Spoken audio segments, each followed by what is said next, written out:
Assalamualaikum warahmatullahi wabarakatuh.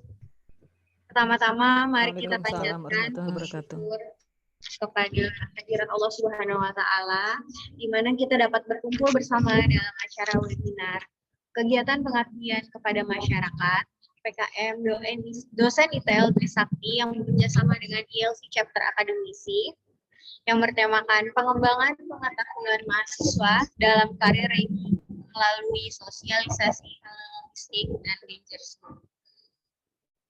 Perkenalkan, saya Faros Diana, mahasiswa ITL Trisakti angkatan 2017. Saya sebagai MC. Sebelumnya yang terhormat kepada Ibu Lesmini, SHMSI, selaku moderator dalam acara webinar ini dan sekaligus Ketua PKM ITL Trisakti. Kemudian yang terhormat Bapak Dian Anambas-Koro, SEMMCR, selaku pembicara halal logistik dalam webinar. Kemudian yang terhormat kepada Bapak Agus Setiawan, SEMMTR, selaku pembicara Dangerous Good dalam acara webinar ini.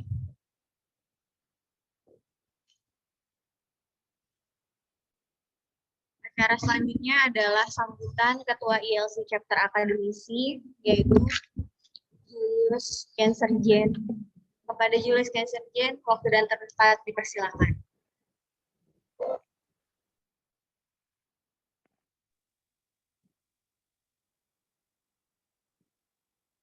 Ya, Assalamualaikum warahmatullahi wabarakatuh. Selamat pagi semuanya. Saya Julius Kenserjen, saya Ketua ILC Chapter Akademisi dan mantan mahasiswa ITL Trisakti, lulusan mahasiswa ITL Trisakti lebih tepatnya.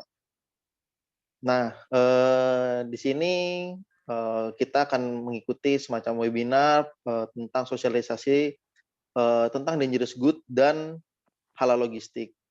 Nah, di sini kegiatan ini diselenggarai oleh PKM ITL Trisakti yang sebelumnya akan saya ucapkan yang terhormat kepada Ibu Lesmini selaku Ketua PKM acara tersebut, Bapak Anambas-Koro selaku pembicara pertama, Bapak Agus selaku pembicara juga yang akan menjelaskan materi-materi dalam webinar pagi ini gitu. Walaupun mungkin dari banyak beberapa mahasiswa sudah teman-teman akademisi sudah mengetahui atau sempat mempelajari tentang halal logistik atau dangerous goods. Tapi di sini kita mengharapkan akan mengasah ulang lagi pengetahuan-pengetahuan tentang halal logistik dan dangerous goods, dan mungkin juga ada beberapa teman-teman akademisi yang belum memahami atau hanya memahami tentang teoris, tapi kita belum tahu bagaimana teknisnya. Nah, di sini di sosialisasi ini mungkin akan dijelaskan secara teori, tapi di bagian teknisnya seperti itu dari tim PKM ITL Trisakti. Dan semoga dalam acara berlangsung ini teman-teman akademisi bisa memahami dan mempelajari hal-hal yang diberikan oleh para pembicara. Dan dari saya pun juga sangat berharap bahwa akan adanya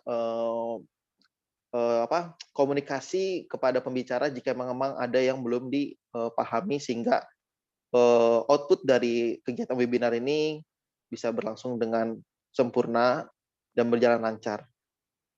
Sekian dari saya selaku Ketua ILC Chapter Akademisi. Mohon maaf jika ada kekurangan dalam acara ini, mohon dimaklumi.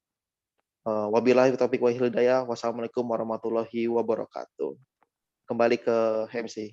Waalaikumsalam warahmatullahi wabarakatuh. Terima kasih kepada Julius Kenserjen yang telah memberikan sambutan. Selanjutnya, pemaparan CV moderator.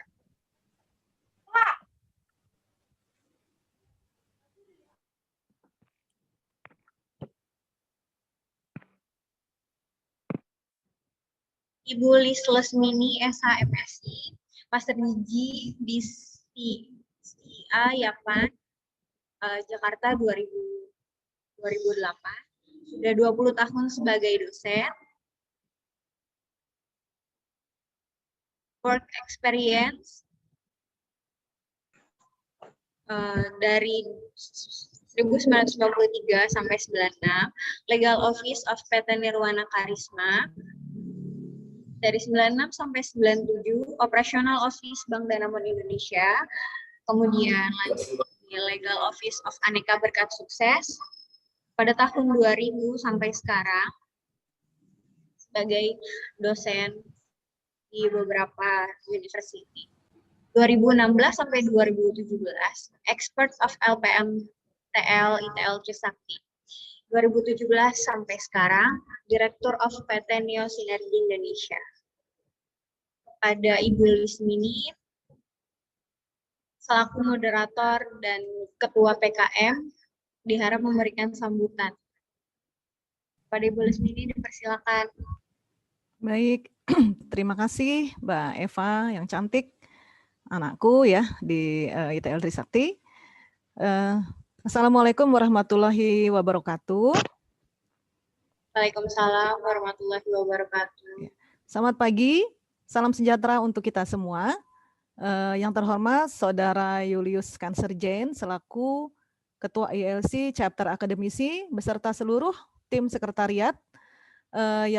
Yang terhormat teman-teman dosen ITL Trisakti sekaligus sebagai narasumber acara ini dan para peserta webinar sekalian. Alhamdulillah puji syukur kita panjatkan kehadirat Allah Subhanahu wa taala atas berkat rahmatnya pagi ini kita bisa berkumpul di acara webinar pengabdian kepada masyarakat dosen ITL Trisakti bekerja sama dengan ILC Chapter Akademisi.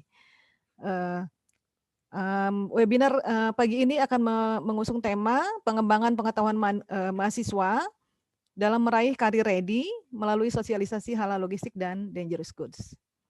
Pemahaman prinsip halal logistik dan dangerous goods bagi mahasiswa sangat penting dan pada akhirnya akan membantu meningkatkan kompetensi mahasiswa untuk memiliki keunggulan bersaing saat akan terjun ke dunia kerja dan untuk pengembangan karir. Tujuan dari PKM kami untuk memberikan pengetahuan dasar tentang pengenalan halal logistik dan dangerous goods dalam dunia transportasi dan logistik. Saya mewakili tim PKM dosen ITL Trisakti mengucapkan terima kasih yang sebesar-besarnya atas kerjasama yang baik dari teman-teman dari ILC Chapter Akademisi yang memungkinkan terselenggaranya acara ini dan juga atas kehadiran peserta semua pagi ini. Harapan kami acara ini bermanfaat bagi kita semua. Baiklah, untuk menyingkat waktu, kita akan mulai acara inti kita pagi ini, yaitu paparan dari para narasumber yang sudah sukses berkarir di dunia transportasi dan logistik. Untuk pemapar pertama, sudah hadir bersama kita Bapak yang ganteng nih, Pak Agus Setiawan, SE, MMTR. Beliau adalah CEO dari Wahana Multi Logistik, CEO Artaya Wiranata Teknologi, dan CEO Training Center, Artaya Training Center. Kemudian latar belakang pendidikan, Master Degree dari STMT Trisakti tahun 2013. Lulus cum laude ya, wah luar biasa. Luar biasa. Sukses dan pintar. Kemudian berpengalaman lebih dari 26 tahun di bidang logistik. Oke. Maaf Mbak Eva, suara saya terdengar jelas? Bagus Bu, bagus. Terdengar Bu. Oke, baik. Dengar bagus. Jadi berpengalaman lebih dari 26 tahun. Wah, luar biasa ya. Ini sudah expertnya expert. Padahal ABG masih umurnya. Iya. Oke. Kemudian bisa dinaikkan lagi Mbak Eva. Ya. Beliau juga adalah instruktur dangerous good untuk berbagai instansi ya, baik swasta maupun pemerintah. Kemudian pemegang lisensi sertifikat kompetensi asesor dari BNSP dan ada beberapa lagi lisensi yang lain. Juga sudah menerbitkan 2 buah buku. Manajemen Multimoda Transportation and Freight Forwarder, kemudian Defense Driving Behavior Based Safety, Dangerous Good and Regulation Training Program. Baik, kepada Pak Agus kami persilahkan untuk memulai materi mengenai dangerous good. Terima kasih Bu Lis, Ketua. Bismillahirrahmanirrahim. Assalamualaikum warahmatullahi wabarakatuh. Waalaikumsalam. Waalaikumsalam warahmatullahi wabarakatuh. Selamat pagi, salam sejahtera buat kita semua. Yang kami banggakan seluruh peserta, khususnya Ketua ILC PT Trisakti, terhormat brother saya, Bapak Anom Baskoro, yang hari ini kostumnya dari Jawa Barat ya Pak ya. Oke, langsung poin aja ya Bu ya, langsung pada pembahasan aja. Jadi poinnya yang tadi disampaikan oleh Bu Lis mengenai kompetensi, jadi prolog aja Bu, teman-teman semua. Kalau di freight forwarding maupun di operator airline itu katakan freight forwarding, saya punya PT Wahana Multi Logistik akan menjadi agen dari airline, Citylink, Lion maupun Garuda. Airline tersebut mensyaratkan bahwa minimum 2 orang karyawan saya mempunyai STKP Digi Type A. Artinya itu juga saya pernah kembangkan di kampus bahwa beberapa mahasiswa yang berprestasi tanda kutip baik attitude maupun akademisinya kami waktu itu berikan STKP secara harga spesial. Dari situ sebenarnya kalau teman-teman di sini mempunyai sertifikat keahlian dangerous good yang dikeluarkan oleh DKPPU kalau di udara ya, Direktorat Kelayakan Pengoperasian Pesawat Udara, itu merupakan added value karena memang perusahaan freight forwarding butuh STKP tersebut. Prolognya itu. Oke, next Mbak Eva, langsung di itu presentasi. Jadi apa sih dangerous good kan gitu ya? Jadi kalau di dalam buku di transportasi itu ada beberapa moda kan ya, darat, laut, udara, kereta api. Sebenarnya dangerous good itu dari semua moda itu sama. Dangerous good itu yang merekomendasikan adalah United Nations Recommendation Transportation Dangerous Good. Dia membagi lagi kepada masing-masing bidang transportasinya. Udara yaitu mengatur IATA dan ICAO. Laut yaitu IMO, International Maritime Organization. Kalau darat ada dibagi lagi tracking maupun kereta api, ADR dan RID. Tapi prinsipnya kalau kita sudah mengetahui pengertian dangerous good, to handle dangerous good by sea, kalau darat maupun di darat dan kereta api sudah ada clue-nya sehingga kita itu bisa lebih mudah membacanya. Perbedaannya hanya ada di jumlah batasan perkemasan saja gitu. Jadi dangerous itu adalah barang-barang karena jadi kalau kargo itu, kalau divisi kargo kan kargo adalah barang-barang yang dikirim dengan moda transportasi baik darat maupun udara, yang dibuktikan dengan dokumen. Dokumen itu ya adalah kalau laut BL, kalau di udara SMU atau RWB, kalau di darat maupun di kereta api di surat jalan. Nah itu adalah kargo. Kalau di udara definisinya adalah kargo. Di definisi dangerous good adalah barang-barang selain bagasi yang diangkut dengan kargo itu barang-barang selain bagasi tadi ya. Nah, kargo itu terbagi 2 klasifikasi, yaitu general kargo dan spesial kargo. General kargo itu adalah barang-barang yang karena sifatnya sehingga tidak memerlukan penanganan khusus. Kalau dangerous good adalah masuk ke spesial kargo. Apa spesial kargo? Spesial kargo adalah barang-barang yang karena sifatnya sehingga memerlukan penanganan khusus. Maksudnya kargo tersebut ada misalnya perishable kargo, barang yang mudah busuk. Sifatnya mudah busuk sehingga memerlukan penanganan khusus. Apa penanganan khususnya? Kalau di udara ditaruh di cold storage, kemudian dikirim pakai dry ice, contohnya vaksin yang sedang lagi rame di udara. Kalau di laut mungkin pakai river container dan seterusnya. Itu contoh perishable. Nah, di G adalah termasuk itu, termasuk special cargo. Kenapa? Karena barangnya sifatnya berbahaya sehingga memerlukan penanganan khusus. Apa pandangan khususnya? Kan gitu pertanyaan nanti. Lanjut Mbak Eva, coba next. Nah, ini dia. Pandangan khususnya adalah sebenarnya dangerous itu adalah dilarang diangkut dengan transportasi. Unless provided otherwise to this code, kecuali mengikuti aturan di buku ini, mengikuti yang ada di terlampir. Jadi tadi saya sampaikan United Nations Recommendation of the Transport Dangerous Goods sebagai rekomendasi pengangkutan barang bahaya untuk semua moda. Udara ada IATA Dangerous Goods, darat ada European Agreement Concerning Dangerous Goods, laut ada MDG Code, kereta api ada RID yaitu Reglement Concern Darat Transport Internasional, jadi bahasa ASDP ada ADM dan seterusnya. Nah ini jadi karena barang berbahaya ini spesial kargo, barang yang sifatnya dapat mengakibatkan resiko kepada kesehatan, keselamatan, properti atau lingkungan, di mana sudah tertera di dalam buku ini, sehingga memerlukan pandangan khusus. Pandangan khususnya adalah itulah aturannya. Kalau kita pakai udara maka ikuti IATA, kalau pakai laut adalah mengikuti laut. IMDG Code International Maritime Dangerous Code. Oke, next Mbak Eva. Nah, itu jadi nanti dalam prosesnya adalah sebenarnya ada 5 tahapan dalam DG itu dalam menangani barang berbahaya itu, baik darat, laut maupun udara. Pertama adalah shipper harus bisa mengidentifikasikan, identification, yaitu semua barang berbahaya sudah ditandai oleh United Nations tadi, yaitu pertama adalah UN number.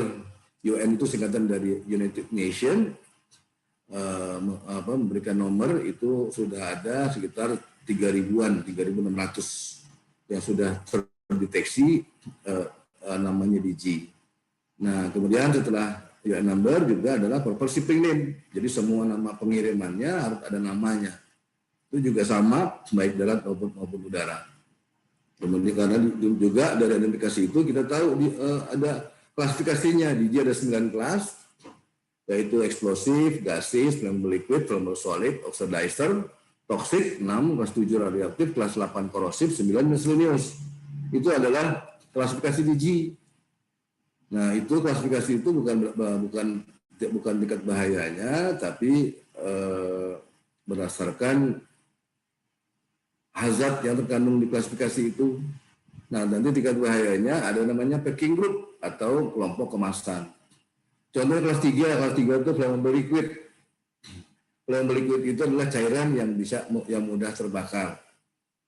Bensin masuk di situ, solar masuk di situ, minyak tanah, kerosin masuk di situ.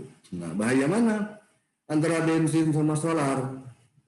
Pasti bahaya bensin kan, bensin dikatakan di suhu 20 derajat ruang AC gitu, kita taruh di cawan, kita bakar pasti nyala. Tapi kalau kerosin atau solar atau diesel fuel itu kalau ditaruh di ruang AC, kita bakar itu tidak akan nyala. Sebab itu tingkat bahayanya berbeda antara bensin dan solar. Nah, dalam penanganannya itu tadi dibagi menjadi kelompok packing group. Jadi ada packing group 1 high danger, packing group 2 medium danger, packing group 3 low danger, sehingga nanti penanganan selanjutnya adalah packing. Berbedanya di situ antara packing group tadi. Jadi barang berbahaya adalah spesial DG, spesial kargo karena berbahaya sehingga memerlukan penanganan khusus. Pertama diidentifikasi, kedua di packing. Nah, beda jumlah tadi antara packing group 1, 2, dan 3. Nanti juga mengaruh kepada packing proses pengemasan. Proses pengemasan ada bisa single itu adalah bensin tadi masukin ke drum, itu drum langsung dikirim, itu adalah single. Kalau combination, bensin tadi atau solar tadi masuk ke ke botol seperti botol mineral water. Dari mineral water itu masuk lagi ke box outer namanya, outer, itu namanya kombinasi. Jadi ada kemasan dalam inner packaging, ada kemasan luar outer packaging. Itu adalah combination packaging. Bagaimana proses mengemasnya diatur di buku ini, baik darat, laut maupun udara tadi. Itu juga tadi mengenai jumlah batasan setiap kemasan. Nah, di sini proses perbedaannya antara darat, laut, udara, dan kereta api. Kalau udara dia pasti lebih tinggi karena batasannya sedikit. Tapi kalau darat, laut, kereta api itu hampir sama karena kontainer maupun 20, 40 dan seterusnya. Jadi bedanya itu nanti di kemasan tadi. Kalau di logistik, jadi kita harus tahu multimoda, makanya harus kita harus tahu DG ini secara aturan baik darat, laut maupun udara.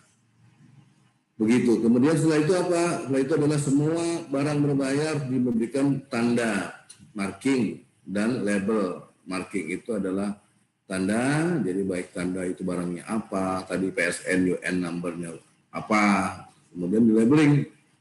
Labeling pun diatur di buku ini. Harus ukuran berapa, warnanya apa, sehingga orang tahu bahwa itu DG. Nanti nyambungnya kepada penanganan maupun kepada proses emergency response guidance atau tanggap darurat. Kemudian juga harus tadi bahwa kargo adalah barang-barang selain barang buah penumpang yang dikirim dengan moda transportasi, dibuktikan dengan dokumen. Nah, kemudian tadi saya disampaikan bahwa spesial kargo adalah contohnya perishable. Lain-lainnya ada misalnya ada human remain, bahwa kalau manusia meninggal dunia maka diberlakukan sebagai kargo. Nah, untuk pengirimannya harus ada dokumen surat keterangan kematian dari kepolisian kalau memang itu kecelakaan dan lain-lain, atau kalau sakit berarti ada keterangan dari rumah sakit. Kalau memang di rumah ada keterangan dari pengurus kelurahan, itu bisa dikirim. Nah, itu salah satu persyaratan. Dan juga di DG itu barang berbahaya itu setiap pengirimannya harus dilampirkan namanya shipper declaration atau shipdeck atau pernyataan dari pengirim yang menyatakan bahwa barang tersebut UN-nya apa dan sebagainya, dan dinyatakan bahwa seluruh proses baik dari identifikasi, packing maupun marking sesuai dengan aturan yang sudah diatur di internasional maupun nasional. Nah, setelah itu apa? Nah, setelah itu adalah penanganannya. Ini penanganan berlaku pada pengangkut atau operator. Penanganannya bagaimana storage atau penempatan, bagaimana loading, bagaimana loading, kemudian bagaimana harus tahu mengenai segregation, pemisahan, dan tanggap darurat. Nah, ini kasus kemarin di Beirut, penempatan amoniak ya, yang kelas 51 meledak di Beirut itu setelah kejadian itu Hubla diskusi masalah bagaimana penempatan barang berbahaya. Ini sudah sampaikan mengenai korelasi. Oke, lanjut. Ini Mbak Eva. Ini tadi saya sampaikan ada IATA. Jadi yang bikin udara adalah IATA dengan IQ Annex 18. Dia kalau IATA lebih ke technical instruction-nya. Oke, lanjut. MDG Code, International Maritime Dangerous Goods. Nah, di dalam MDG Code chapter 1116 itu menyatakan apabila terjadi perbedaan antara darat, kereta api dan darat, trucking gitu ya, karena trucking itu ada namanya portable tank atau vehicle tank. Apabila ada perbedaan mengenai klasifikasi, mengenai packing dan sebagainya, maka menyatakan di dalam subchapter 1 volume 1 chapter 1.1.6 bahwa yang berlaku adalah MDG Code. Oke, lanjut. Ini di Indonesia di Indonesia ya, ada PM tentang keselamatan tahun 90, nomor 90 tahun 2003. Kemudian ada KP 412. KP 412 itu tebelnya seperti buku IATA kalau teman-teman pernah lihat. Ini udara ya. Kemudian 573 masalah teknis tata cara pengawasan mengangkut barang berbahaya. Jadi di Indonesia itu ada namanya Inspektur DG. Kemudian PKP 571 mengenai izin pengangkutan dalam pesawat udara. Jadi di udara selama ini yang punya izin hanya Garuda. Tapi mulai tahun kemarin, alhamdulillah, Citylink juga sudah dapat izin untuk angkutan barang berbahaya. Tahun ini juga Lion sudah dapat Wings sudah proses untuk mengangkut semua DG, karena dalam ini di Indonesia yang sangat masif, sangat prihatin untuk barang berbahaya di Indonesia, baik laut maupun udara. Karena belum mendukung kondisinya di Indonesia. Kalau di darat itu ada PM60.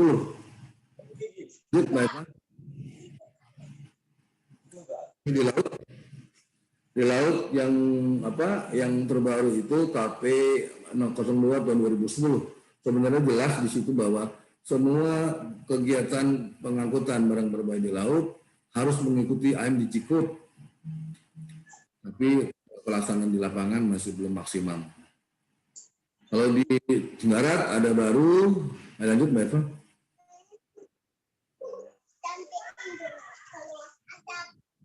Mbak Eva. Nah, kalau di darat 60 sebenarnya. Nah ini contoh aja bahwa lithium baterai juga sekarang lagi 2019 itu lagi karena pernah penumpang ada ngecas mengenai power bank di pesawat China Airlines, ternyata terjadi terbakar karena proses ada lithium baterai tersebut proses panas dan sebagainya, sehingga terbakar dasar dari situ. Pengalaman dari situ akhirnya seluruh operator menetapkan untuk lithium baterai. Juga jangan sekarang mengenai barang-barang lain. Asbestos itu sebenarnya DG karena ada kalau pecahannya itu dia punya molekul dari komponen sangat kecil karena 0,0 sekian mikro, sehingga bisa tembus lewat pernapasan kita dan bahayanya adalah bisa menembus ke paru-paru kita. Ini contoh. Next Mbak Eva. Next ini promosi jadinya training. Lanjut. Nah ini contohnya di Indonesia ini tadi saya sampaikan kondisi Indonesia adalah pengawasan dan bentuknya kurang. Pada berita ya pabrik petasan di Kosambi terbakar itu adalah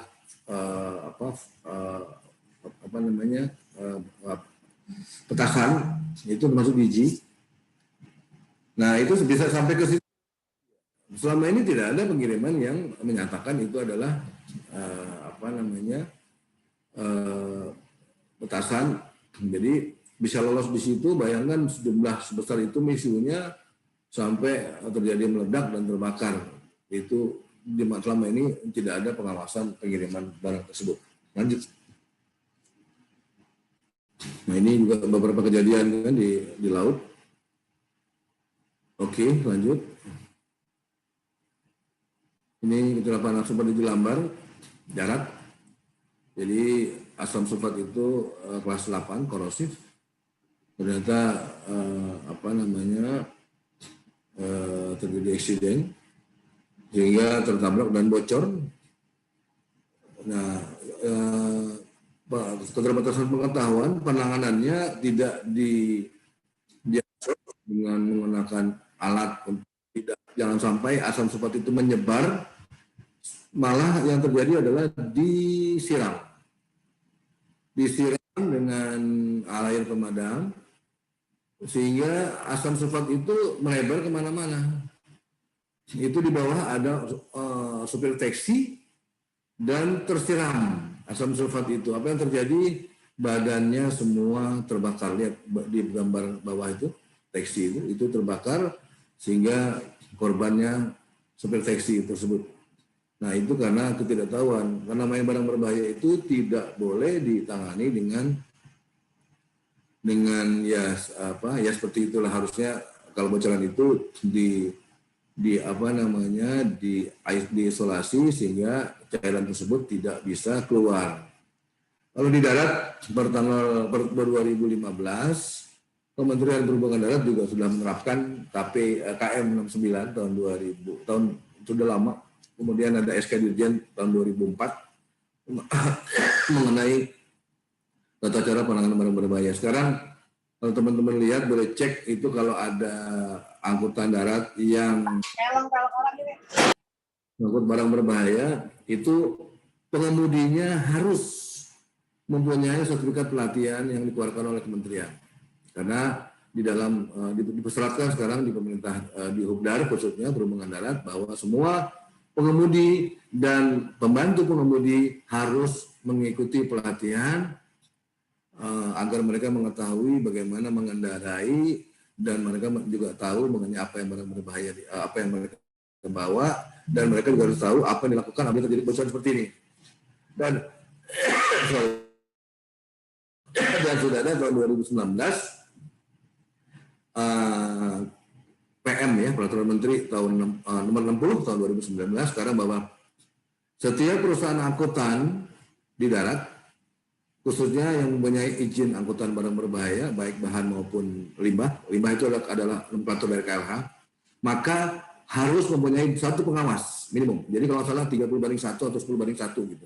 Artinya apabila perusahaan itu mempunyai 100 armada, maka harus mempunyai sekian jumlah karyawan sebagai pengawas. Nah itu pengawas, kalau tadi pengemudi hanya sifatnya awareness DG, kalau pengawas lebih detail ya. Bagaimana proses tadi, identifikasi, packing, marking label, documentation, dan handling. Nah itu juga suatu kesempatan lapangan pekerjaan buat kita kalau memang berkenan. Lanjut Mbak Eva. Nah ini dia, semua shipper responsibility. Jadi shipper karena di buku baik laut, darat maupun udara menyatakan shipper must comply fully with this regulation when offering the consignment to the operator. Jadi shipper harus bertanggung jawab untuk memenuhi semua peraturan pada saat menyerahkan kepada pengangkut baik darat, laut maupun udara tadi. Lanjut Mbak. Lanjut Mbak Eva.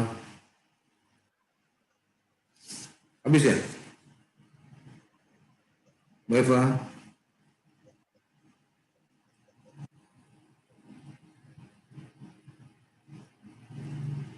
Halo, habis ya? Masih Pak.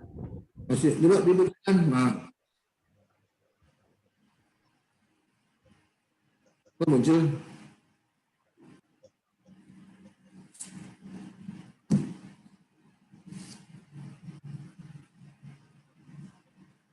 Muncul ya?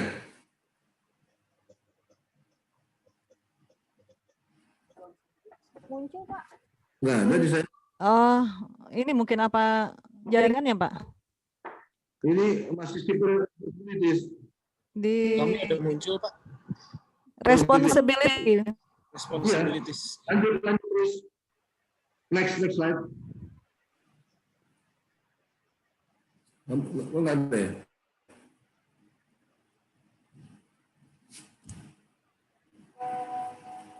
Itu masih sip apa responsibilities. Oh, di saya nggak muncul ya. Oke. Ya. Ini slide selanjutnya adalah bahwa mengenai klasifikasi, ya klasifikasi barang berbahaya tadi saya sampaikan. Jadi semua ada apa? Ada 9 kelas, 9 kelas. Muncul nggak di PowerPoint saya? Muncul? Muncul. Masih responsibility Pak. Oh, yang saya pakai foto saya tuh. Di saya masih respon. Yang di saya udah rubah pakai follow saya. Di foto saya kelihatan nggak? Ini sudah kelas Udah kelas 8 kan ya? kelas 1 Pak di kelas layar 1 ya? saya. Ya. Kelas 1 Bu ya. Oke, saya close aja di saya. Oke, lanjut kelas. Jadi tadi saya sampaikan bahwa DJ ada 9 kelas. Nah, ini contoh kelas 1. Ini petasan ini firework KTPRI ya Bu ya. Boleh tahu lah KTPRI kan. Itu adalah termasuk kelas 1. Nah, ini kelas 2 adalah gas. Lanjut. Mbak Eva, next aja cepet karena saya dimarahin sama Pak Anom. Kata Pak Anom lama-lama bagus gitu katanya. Lanjut kelas 2. Kelas 2 tadi saya sampaikan, 2 gases, 3 flammable liquid, 4 flammable solid, 5 oxidizer, 6 toxic, 7 radiatif, 9 miscellaneous. Nah, gas 62 itu yang lebih ramai sekarang, infectious substance, COVID-19. Jadi tahun 2019 saya jujur punya PT namanya Wahana Multilogistik. Nah, kemudian bikin lagi SBU, suatu bisnis unit khusus untuk Digi, namanya Wahana Digipack. Kantornya ada di Taman Niaga Suwarna. Kalau teman-teman di airport silakan mampir. Jadi itu khusus menangani kiriman barang berbahaya. Ya, jadi 2019 Maret April kami sangat mensupport proses pengiriman COVID karena COVID bulan itu baru ditemukan di Indonesia sehingga semua orang panik atau karena juga tidak mengerti how to handle barang berbahaya sehingga kami beberapa tim keliling beberapa kota untuk mempresentasikan mengenai proses penanganan barang berbahaya. Karena contohnya di Indonesia, Kemenkes dengan Kemenkes punya aturan masalah WHO, kemudian Kemenhub punya aturan masalah yang tadi saya sampaikan, IATA, IMO, dan United Nations Recommendation UN tadi. Nah, kalau Kemenkes dia tahunya WHO, kemasan dia sudah standar dengan WHO, tapi di airlines, Garuda, Lion, Citylink menolak pengiriman tersebut karena apa? Karena tidak standar UN standar. Perdebatan dan sebagainya terjadi, sehingga dasar itu saya usulkan ke Kemenhub untuk mengeluarkan SE, namanya SE 006 dan SE 002, surat edaran khusus masalah penanganan COVID ini. Jadi kemasan WHO tadi merupakan inner packaging, kemudian menggunakan packaging yang standar dari Digi, walaupun itu limited, yaitu adalah kemasan batasan jumlahnya sedikit, tapi yang penting memenuhi semua persyaratan baik di perhubungan dan di airline. Itu terjadi. Nah, Digi itu yang COVID-19 ini di buku yang tahun 2020 belum ada. Saya baru dapat buku yang terbaru 2021, baru datang kemarin, sedang kami perbanyak. Itu COVID-19 sudah ada di list of atau daftar barang berbahaya. Oke, itu jadi kelas 9, ada 9 kelas ya. Lanjut. Nah, ini tadi saya sampaikan bahwa ada packing group, itu hanya perlu kelas 3, flammable liquid, 4 flammable solid, 5 oxidizer, 6 toxic, 8 korosif yang ada packing group. Kalau kalau satu eksplosif, dia tidak ada packing group, 2 juga tidak ada packing group karena kemasannya sudah ada, yaitu gas dan eksplosif tadi. Oke, lanjut, Mbak Eva. Nah, ini dia. Ini adalah kemasan khusus untuk infectious substance. Ini kalau teman-teman googling, itu munculnya adalah Wahana Digipack perusahaan saya. Ini dia nih, PT-nya. Ya kan? Nggak salah ya, ini dia. Promosi ya. Nah, jadi ini khusus kemasan mengirim Digi kelas 62. Yang ada baru hanya di New Zealand. Saya sedang berusaha proses produksi di sini, tapi masih belum ketemu lah angka yang idealnya. Ini saya beli dari New Zealand kirim harus ke Singapura dulu karena Indonesia di bawah dari regional Singapura. Jadi saya kalau beli dari Singapura, dari New Zealand pesan ke Singapura, dari Singapura pesan New Zealand, baru dari New Zealand ke Singapura dan ke kita, sehingga harganya mahal. Nah itu, tapi saya belum bisa bikin produksi di Indonesia untuk yang khusus kemasan ini. Lanjut. Nah ini dia contoh yang tadi saya sampaikan, pengiriman infectious substance.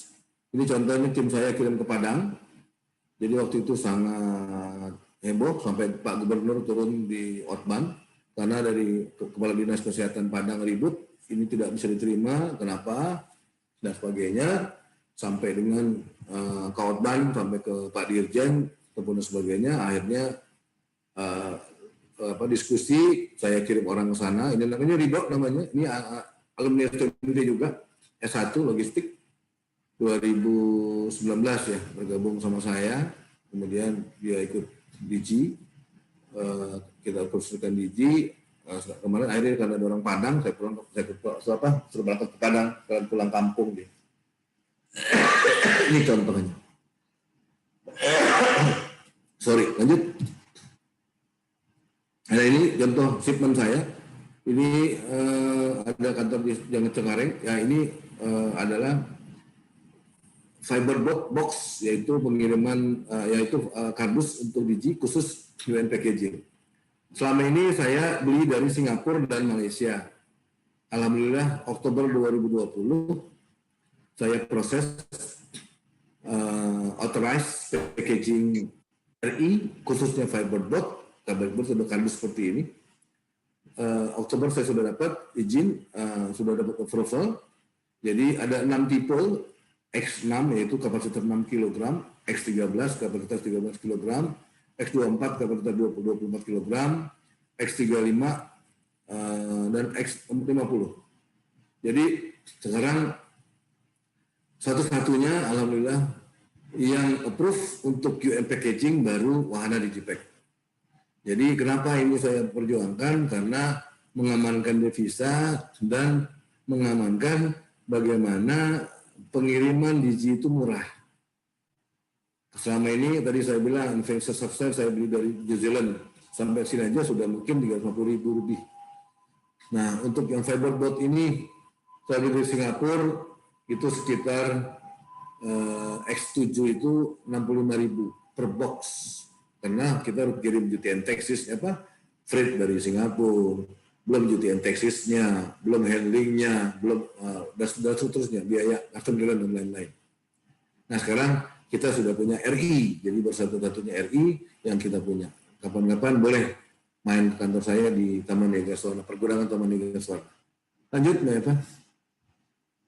Ini contoh-contoh ini.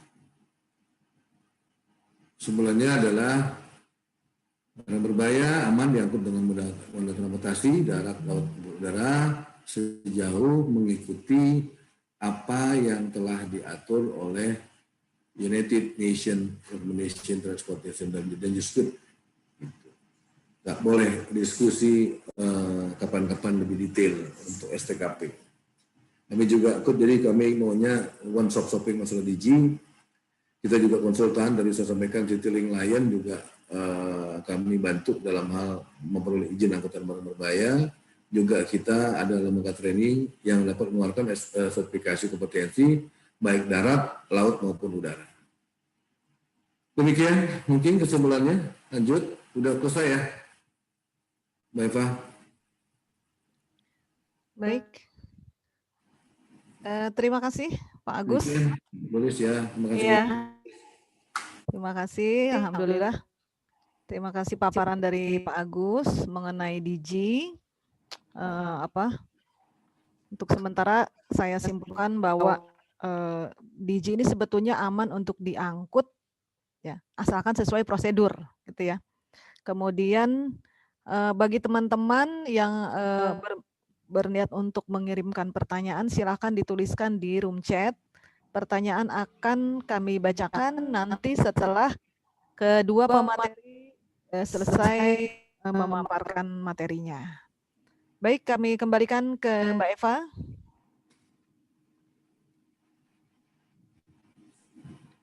Terima kasih, Bu Li. Teman-teman mau nginfoin. Makasih, Bu Li. Sama Mbak Eva. Teman-teman mau nginfoin.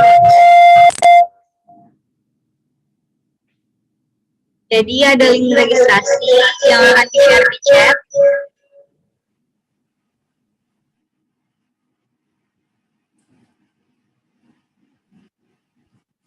Kepada teman-teman bisa di-share link registrasinya karena ini buat sertifikat, buat sertifikat.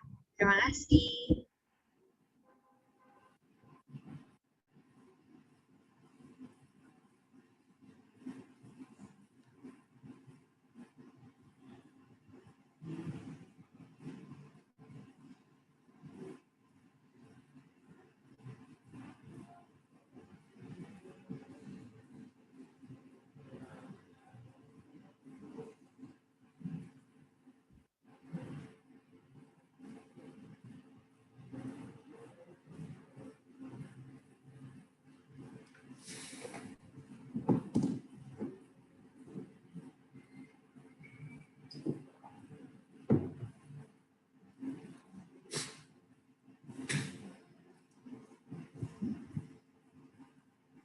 Link registrasinya sudah bisa diisi, ada di room chat ya. Terima kasih.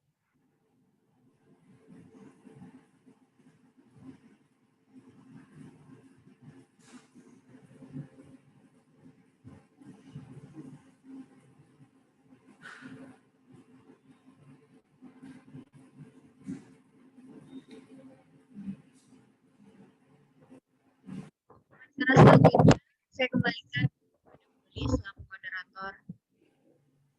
Baik,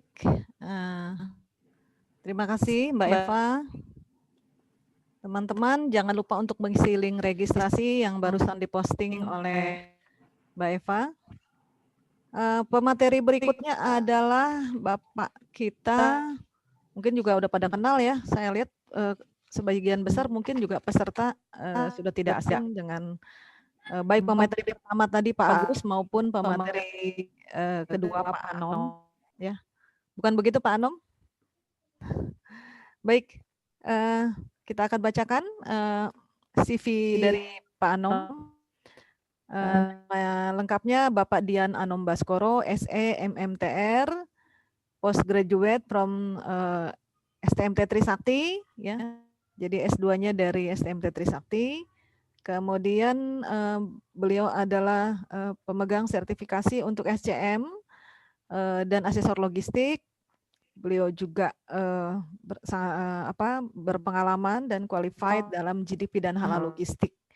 Memiliki pengalaman 21 tahun di dalam bidang logistik, terutama dalam GDP, halal, dan e-commerce. Oh, luar biasa ya.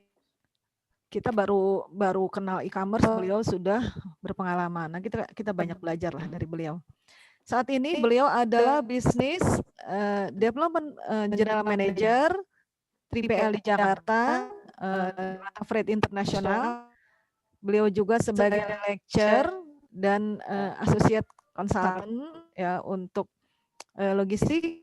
Beliau juga adalah trainer dan logistik asesor untuk Asosiasi Logistik Indonesia atau ALI. Baik, kepada Bapak Anom kami persilahkan. Terima kasih Bu Lis. Terima kasih Mbak Eva. Terima kasih Mas Julius sebagai Ketua ILC Chapter Akademis. Salam kenal bagi teman-teman yang mungkin belum kenal sama saya. Yang pasti saya bukan dalang Anom ya.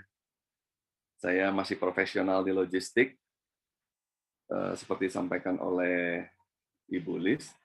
Dan saya juga masih sebagai dosen di ITL Trisakti. Mbak Eva, saya yang kasih paparan aja.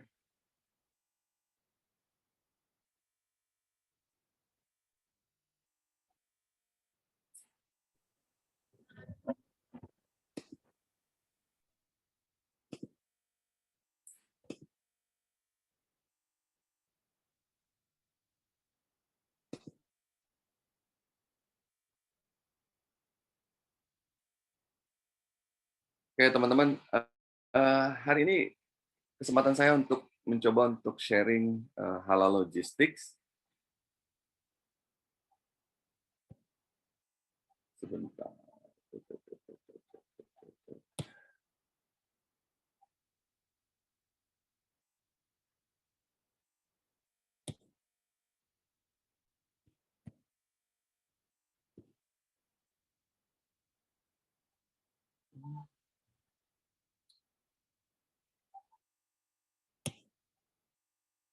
Tampilkan ya, ibu-ibu, bapak-bapak, teman-teman. Tampil. Adik-adik. Tampil. Oke, halal logistics. Ini selain untuk sharing juga saya ingin meningkatkan kesadaran dari teman-teman kita semua betapa pentingnya kita menerapkan halal logistics bagi pelayanan kepada customer kita. Begitu juga kepada diri kita sendiri, bagaimana kita harus punya awareness terhadap produk halal yang kita konsumsi.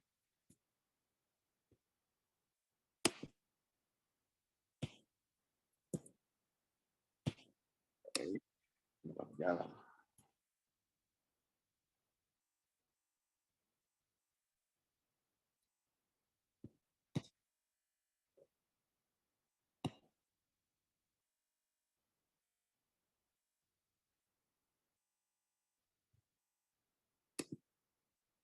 Kayak halal logistik adalah proses dari mulai penerimaan barang sampai dengan barang tersebut terkirim ke customer atau sampai kembalinya barang tersebut ke tempat asalnya dengan mempertahankan kualitas barang, termasuk kepada menjaga tidak terjadinya kontaminasi produk halal terhadap produk non-halal.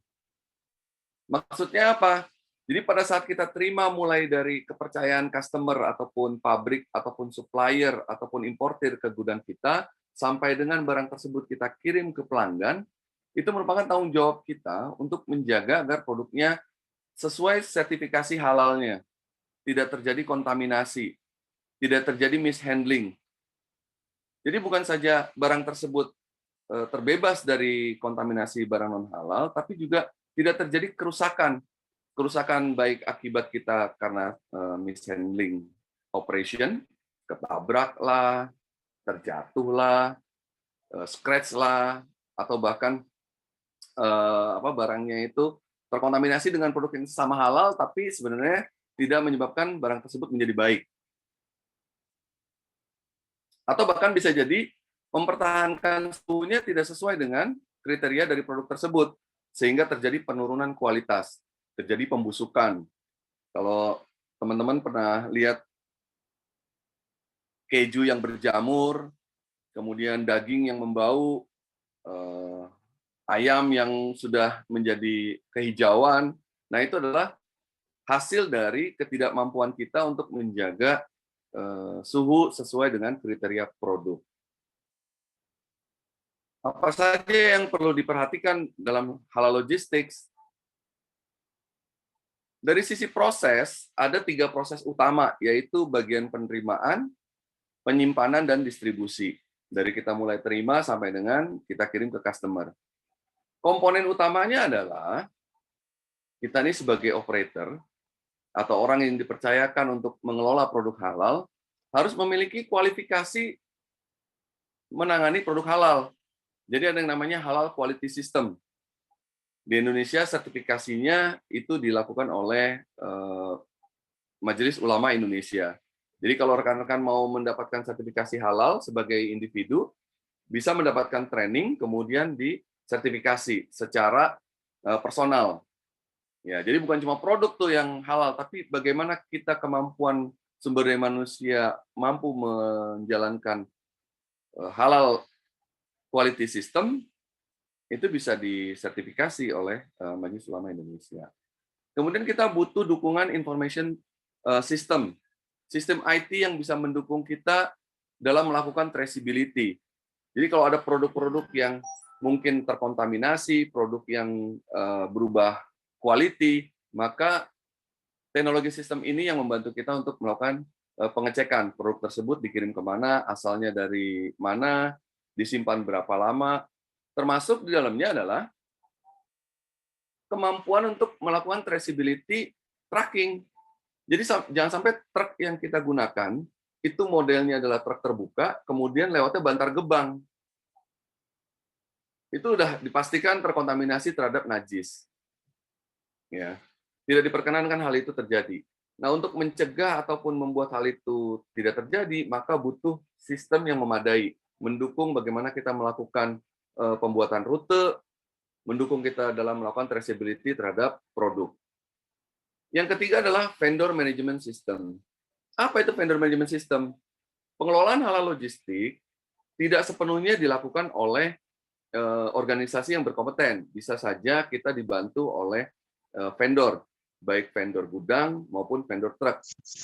Kalau kita tidak tahu vendornya itu mampu melakukan halal logistics, maka tugas kita adalah membuat mereka memiliki capability yang sama.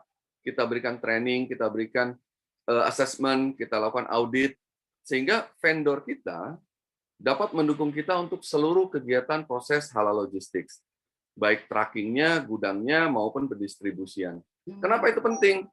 Karena kita sebagai perusahaan atau organisasi ataupun personal yang diberikan tanggung jawab oleh customer untuk mengelola halal logistik, kita harus pastikan bahwa proses itu tidak terputus di vendor, tidak terputus di support kita, tapi menjadi satu linear activity dari A sampai Z itu menjadi halal logistik proses. Yang keempat adalah kita memiliki prosedur, kalau bahasa Sundanya prosedur in place. Baik SOP maupun instruksi kerja yang membuat aturan-aturan main dalam operation guna menjaga halal produk. Yang terakhir adalah diperlukannya audit, baik audit internal maupun audit eksternal. Mengapa ini penting? Karena kalau tidak dilakukan audit, atau saya kasih tahu awalnya bahwa audit itu berguna untuk menemukan ketidaksesuaian antara proses dengan yang terjadi di lapangan. Nah, gunanya audit itu bukan untuk mencari kesalahan orang, tapi untuk memperbaiki hal-hal yang tidak sesuai. Jadi kalau ada audit itu jangan kemudian deg-degan, keringat dingin, sampai sakit, tipes, nyiapin segala macam, nggak usah. Tugas mereka adalah menemukan hal-hal yang tidak sesuai dengan antara prosedur dengan operation. Gunanya untuk dilakukan perbaikan-perbaikan. Menyenangkan kok kalau dilakukan audit itu. Begitu pula di halal logistik proses ini. Kalau kita bisa menemukan hal-hal yang tidak sesuai, itu keuntungan buat kita. Sehingga bisa melakukan perbaikan-perbaikan. Jangan-jangan ada proses yang menyebabkan produk tersebut menjadi tidak halal. Ya, terkena kontaminasi, maintenance yang buruk, kemudian vendor yang tidak bertanggung jawab. Nah, itulah adalah kegunaan dari audit.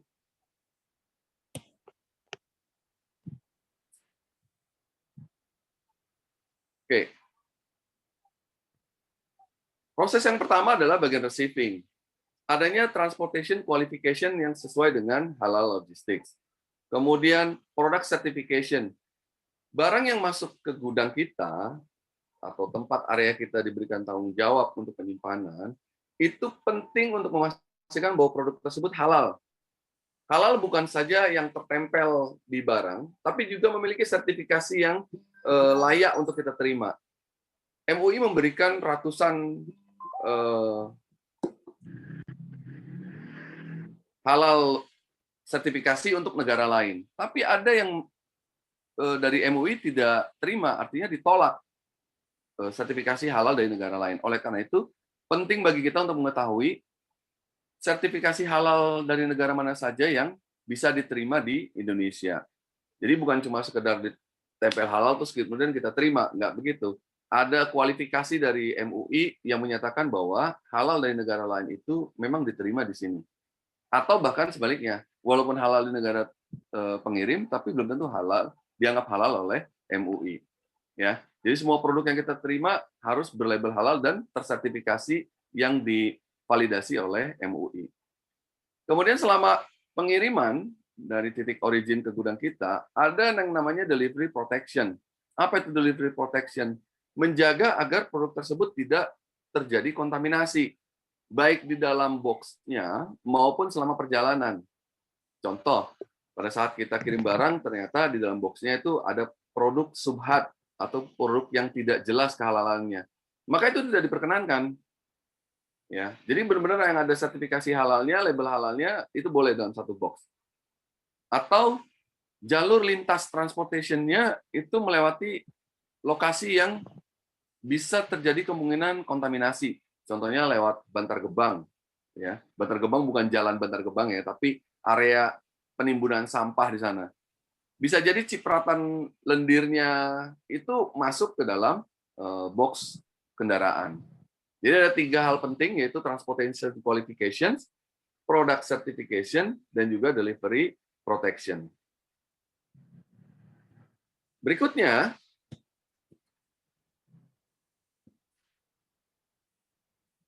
adalah proses penyimpanan. Jadi ada 4 hal penting di lokasi penyimpanan. Yang pertama adalah facility qualification. Sebelum kita gunakan gudang tersebut, penting bagi kita untuk melakukan assessment. Apakah gudangnya itu sudah layak kita gunakan? Ya, apakah tidak ada kotoran hama, terus kemudian dilakukan pembersihan dengan baik, kemudian pintunya tertutup dengan baik, jendelanya juga tertutup dengan baik, sehingga diminimalisir terjadinya serangga ataupun pes yang masuk ke dalam gudang kita yang dapat menyebabkan kontaminasi. Yang kedua adalah maintenance. Perlu dilakukan pemeliharaan terhadap gedung, ya, terhadap facility. Apa saja maintenance-nya? Ya, sekali waktu gudangnya dipel, ya, rak-nya dilap, terus kemudian alat kerjanya dibersihkan, ruang kantor juga dibersihkan. Lakukan kalau orang Jepang itu 5S atau 5R, ya, sehingga gudangnya itu memang bersih. Yang ketiga, material handling equipment-nya memiliki kualifikasi untuk memproses halal logistik. Maksudnya apa? Jangan sampai kita gunakan model oli, grease, sabun pembersih, material handling equipment itu yang belum halal. Ya, jangan sampai kita cuci produknya, material handling equipment-nya, forklift-nya, reach truck-nya itu dengan sabun yang belum tersertifikasi halal. Penting itu supaya tidak terjadi hal-hal yang subhat. Begitu pula paletnya. Sekali waktu palet plastik itu dicuci, palet kayu itu dibersihkan. Ya, suka ada kotoran-kotoran dari hama yang harus kita bersihkan.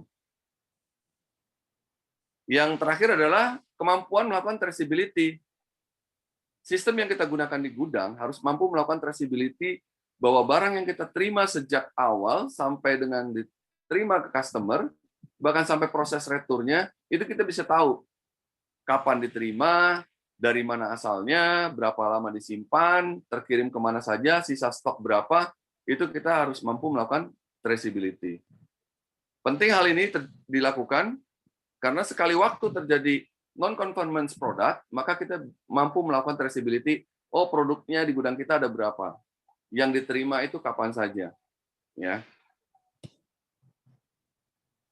Fase terakhir adalah distribution.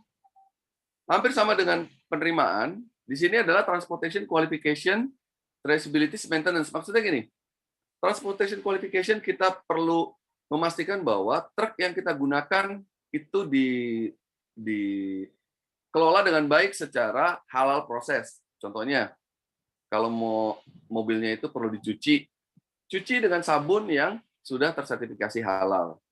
Ya. Kemudian drivernya juga memiliki kualifikasi menangani produk halal. Kalau tidak, sama seperti yang Pak Agus sampaikan tadi, jangan-jangan ada produk yang mishandling, bisa terjadi ledakan, bisa jadi kebakaran. Kalau di halal bisa terjadi kontaminasi. Ya. Jangan sampai si operator atau drivernya itu setelah megang produk non halal, kemudian pegang produk halal.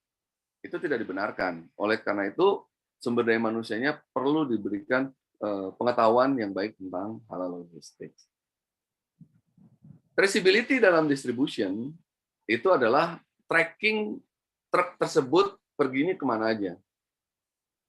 Ini penting karena begitu kita bikin rute perjalanan truk dari gudang kita ke tempat customer, itu rutenya sudah dibuat sedemikian rupa agar tidak melewati lokasi-lokasi yang dimungkinkan terjadinya kontaminasi.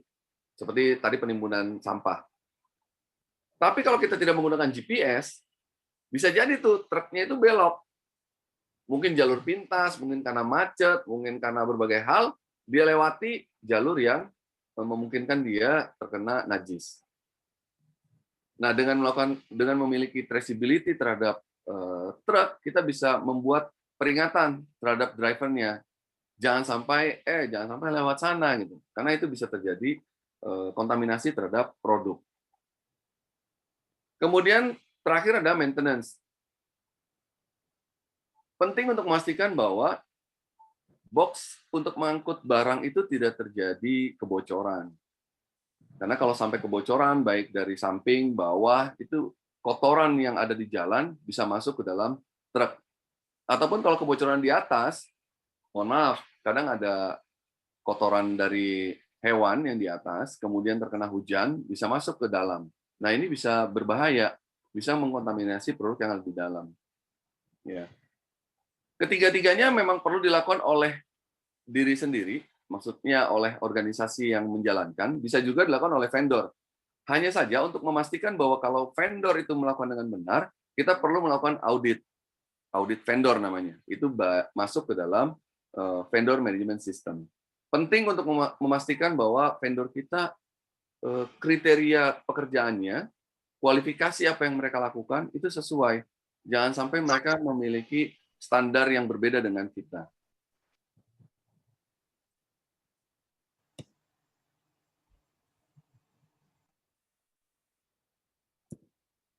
Kesimpulannya, rekan-rekan sekalian, mau selucu apapun babi, kan suka ada yang itu tuh, babinya imut, pink, lucu banget gitu.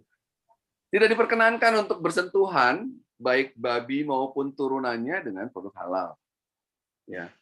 Kemudian secara operasional tidak diperkenankan sampai produk tersebut menurun kualitas barangnya, terjadi pembusukan, kemudian masih ada kontaminasi terhadap darah, gitu ya. Tapi kalau rekan-rekan lihat daging itu keluar cairan, itu sebenarnya bukan darah ya, rekan-rekan. Itu bagian antara lemak sama daging itu sendiri. Jadi kalau makan steak terus kemudian keluar cairan, masih ada darahnya. Bukan darah. Yang dimaksud darah itu adalah kalau kita sembelih hewan atau kita potong satu bagian dari tubuh hewan, itu keluar darah itu dari arterinya. Tapi kalau dagingnya sendiri itu sebenarnya bukan darah, tapi itu bagian dari daging dan cairan lemaknya.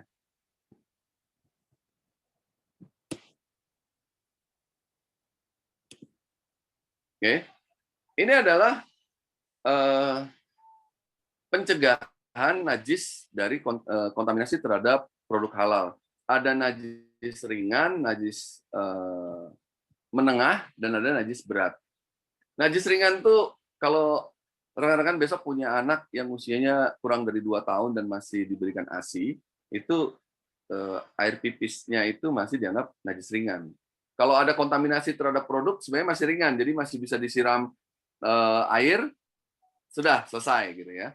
Nah, yang najis tengah itu adalah adanya darah, nanah, muntah, tai, kemudian air pipis gitu ya untuk di atas 2 tahun. Itu menempel ataupun terkena di gudang kita, di palet kita, kemudian juga bisa jadi di produk kita terciprat. Itu bisa dicuci dibasuh dengan air selama hilang warna, bau, dan rasa. Oke, masih mending gitu. Yang parah adalah kalau sampai kontaminasi terhadap najis berat. Ini udah jelas-jelas terkait dengan hewan babi dan anjing. Cara pembersihannya itu membersihkan dengan air 7 kali, dengan salah satu diantaranya menggunakan tanah. Tapi ada satu zat kimia ataupun sabun yang bisa kita gunakan, di mana sabun tersebut halal. Jadi bisa kita, kalau tidak ada pasir, tidak ada tanah, kita bisa gunakan cairan kimia sabun tersebut. Ya, baik 7 kali pakai air, salah satunya tanah, bisa juga 7 kali dengan sabunnya. Kira-kira demikian untuk pembersihannya. Nah, ini standar ini yang perlu kita sampaikan kepada teman-teman yang terkait dengan proses halal logistik. Jangan sampai mereka tidak tahu, ini kan najis tengah, nggak apa-apa deh gitu, dipakai aja truknya, nggak bisa. Apalagi kalau sampai operator truk kita tuh suka pipis sembarangan, nggak ada pohon, nggak ada toilet, pipisnya di ban. Nah, itu nggak boleh tuh. Cuci dulu semuanya, bersihkan semuanya, baru truk tersebut kita gunakan. Kenapa, Pak? Kan pipisnya di ban. Betul. Apa selama perjalanan kita ngecekin ban itu tidak melakukan cipratan terhadap produk yang ada di dalam truk, gitu kan? Harus memastikan bahwa hal kecil seperti itu menjadi hal besar sebagai efek dari ketidaktahuan atau ketidakpedulian operator kita. Jadi tidak boleh terjadi kontaminasi terhadap najis. Yang terpenting dari keseluruhannya bahwa halalan itu harus toiban. Halal itu adalah prosesnya, toiban itu adalah kepada konsumennya, kepada manusianya, ya, baik bagi kesehatan. Jadi nggak semua makanan yang kemudian dibilangin, oh ini nggak apa-apa gitu kan ya, halal semuanya. Tapi belum tentu kemudian setelah perjalanan proses logistik menjadi baik bagi kesehatan. Contoh daging, halal diproses ya, setelah proses semuanya halal dari mulai penyembelihannya sampai kepada konsumennya. Tapi begitu dimakan mentah itu menjadi tidak toib lagi gitu, tidak baik bagi kesehatan. Ya, hal seperti itu yang perlu diperhatikan. Jadi tidak hanya prosesnya, tidak hanya produknya halal, tapi juga toiban, baik bagi tubuh kita. Dari saya itu aja, semoga bermanfaat. Kita tunggu pertanyaannya. Nanti kalau ada yang terkait dengan halal akan saya jawab.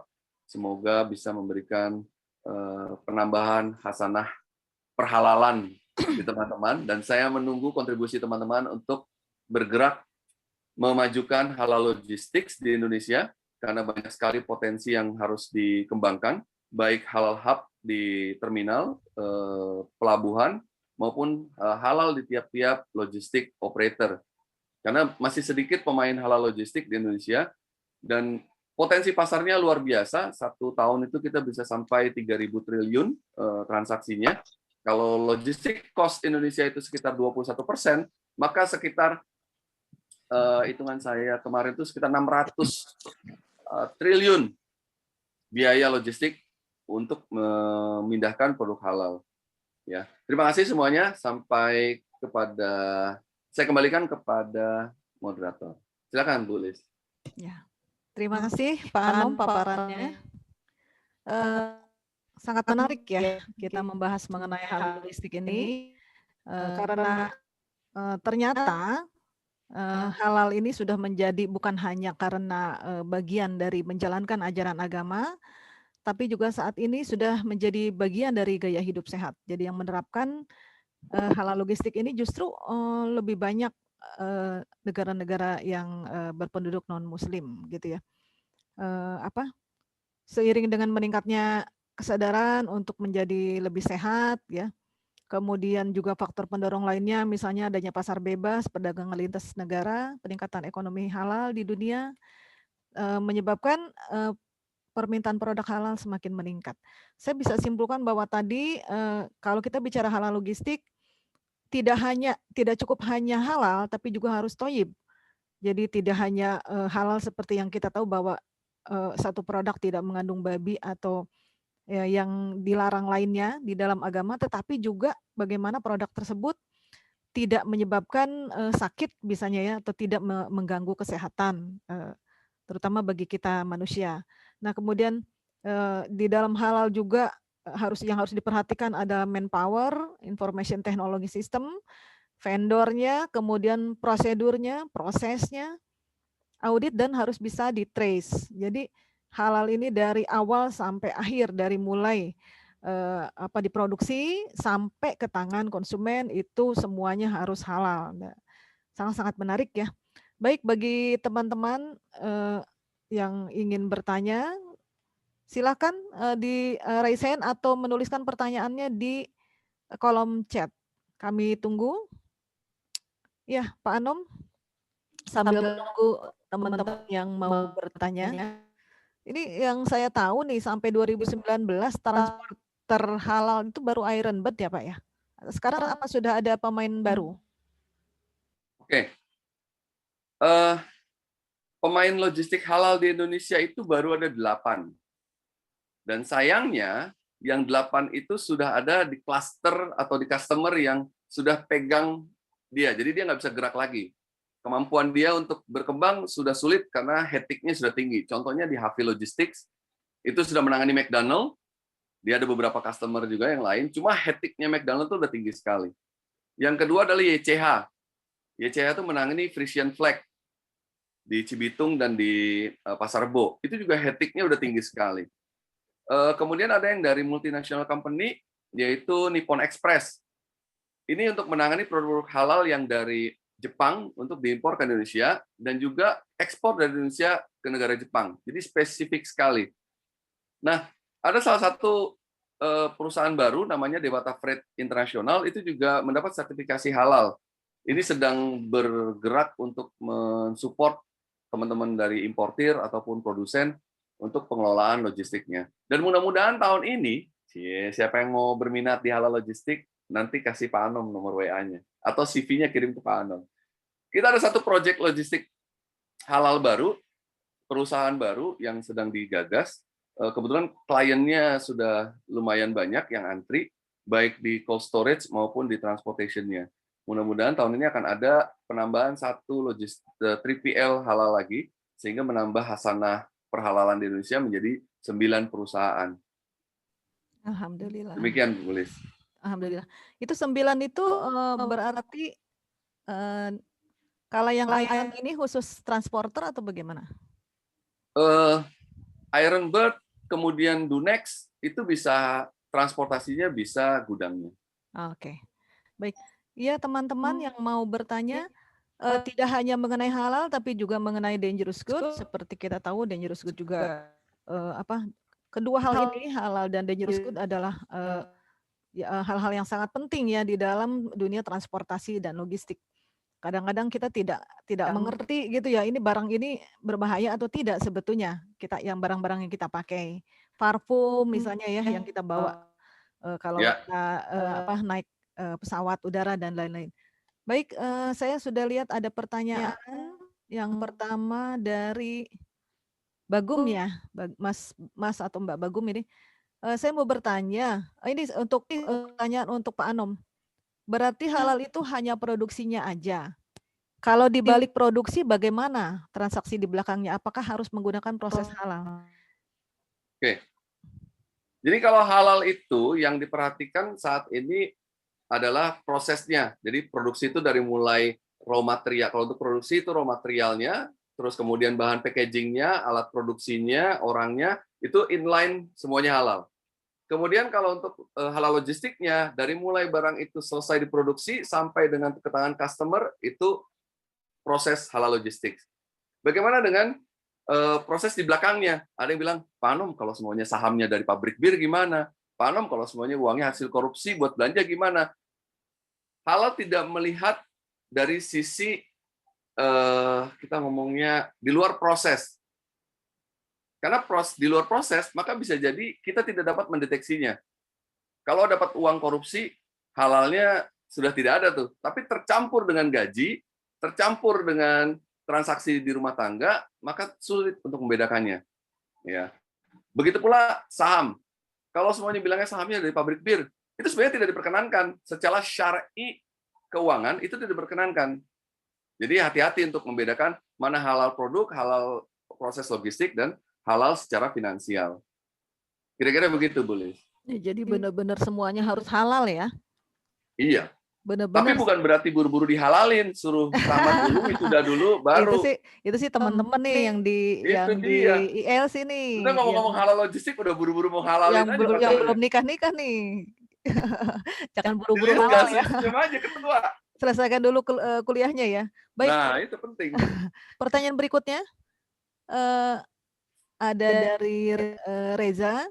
Sebelumnya saya ingin mengingatkan teman-teman, silakan tanyakan juga mengenai DG, misalnya banyak ketidaktahuan kita mengenai barang berbahaya di sekitar kita.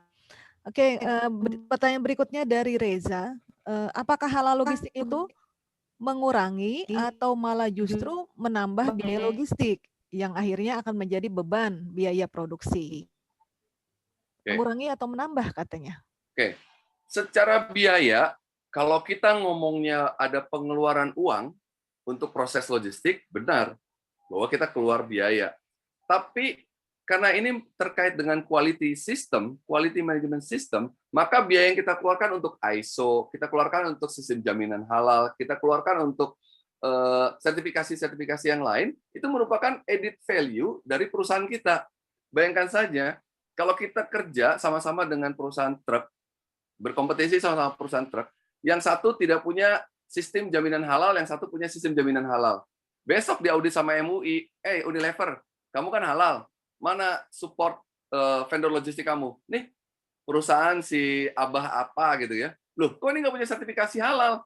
Berarti selama ini penanganan produk kamu itu tidak halal. Selesai. Maka seluruh produk Unilever tidak diberlakukan sebagai halal lagi. Bayangkan, berapa kerugian yang harus diterima oleh Unilever gara-gara itu. Apakah si perusahaan logistik kemudian mendapatkan tambahan biaya? Benar kalau secara rupiah. Tapi secara servis, kita memiliki nilai lebih daripada perusahaan lain. Sebenarnya kalau ngomong-ngomong sertifikasi halal, itu gratis loh UMKM, koperasi. Coba deh cek beritanya. Halal logistik, itu murah. Kalau kita mendirikan perusahaan dengan pembiayaan awal itu sekitar 1 miliar, maka nggak akan ada artinya kalau kita melakukan sertifikasi. Coba cek deh, biaya untuk sertifikasi halal, murah. Yang mahal itu adalah Begitu kita merasa bahwa, masa untuk sertifikasi label halal itu aja kita harus bayar sekian juta, nah itu yang mahal. Tapi kalau kita bilang ini penting untuk service level kita, maka itu menjadi tidak ada artinya. Next, Bu Lis. Berikutnya adalah saya ingin bertanya, sebentar. Sejauh mana perkembangan halal logistik di Indonesia? Serta sampai mana proyeksi halal logistik yang telah diterapkan oleh stakeholder di Indonesia? Apakah ada faktor khusus yang menjadi sorotan terkait hambatan pengembangan halal logistik? Jadi kendalanya di Indonesia bagaimana, sejauh mana proyeksi dan perkembangannya di Indonesia? Nanyanya Dari banyak. dari saudara Yunan. Jadi yang pertama pertanyaannya, sejauh mana perkembangan halal logistik di Indonesia dan proyeksinya? Kedua, apakah ada faktor khusus yang menjadi sorotan atau menjadi hambatan dalam pengembangan halal logistik di Indonesia? Oke. Untuk sertifikasi produk, sepanjang yang saya tahu, itu kenaikannya mencapai 20%. Jadi ada kesadaran dari produsen untuk mensertifikasi produknya. Dari tahun ke tahun tuh naiknya sekitar 20%. Jadi bayangkan saja kalau 2019 konsumsi kita adalah 3 triliun, maka tahun 2020 diperkirakan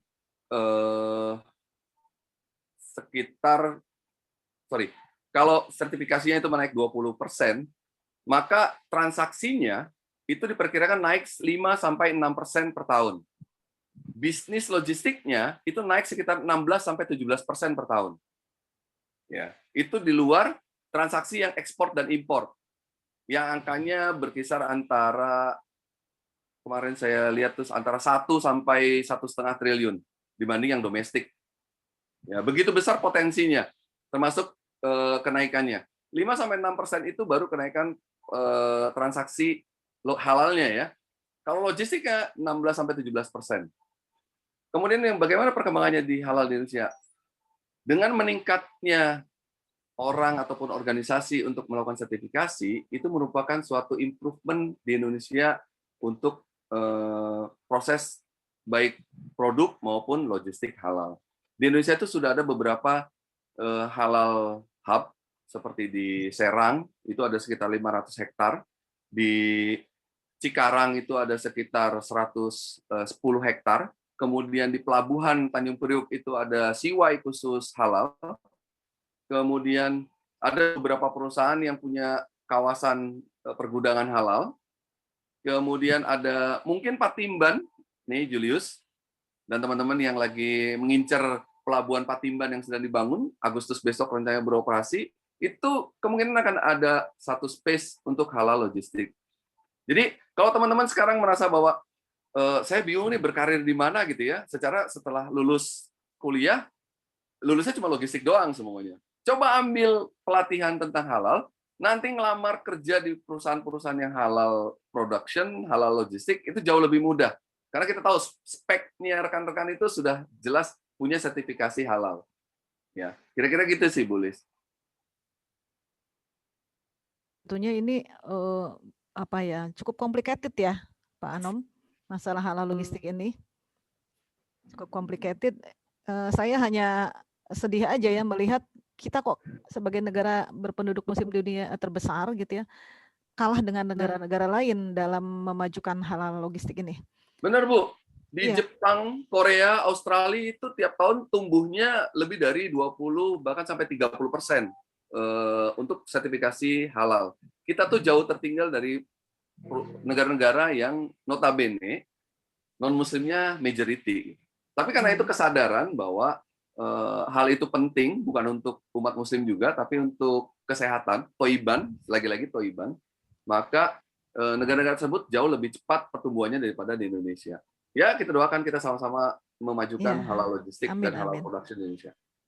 Oke, ini ada satu pertanyaan lagi dari Ivan Pratama. Saya ingin bertanya tentang halal logistik, bagaimana bila truk pengiriman itu diharuskan melewati jalur alternatif karena jalur utamanya tidak bisa dilewati, dan jalur alternatif tersebut mungkin akan membuat truk terkontaminasi. Apakah perusahaan harus mencarikan jalur lain atau bagaimana penanganannya? Oke.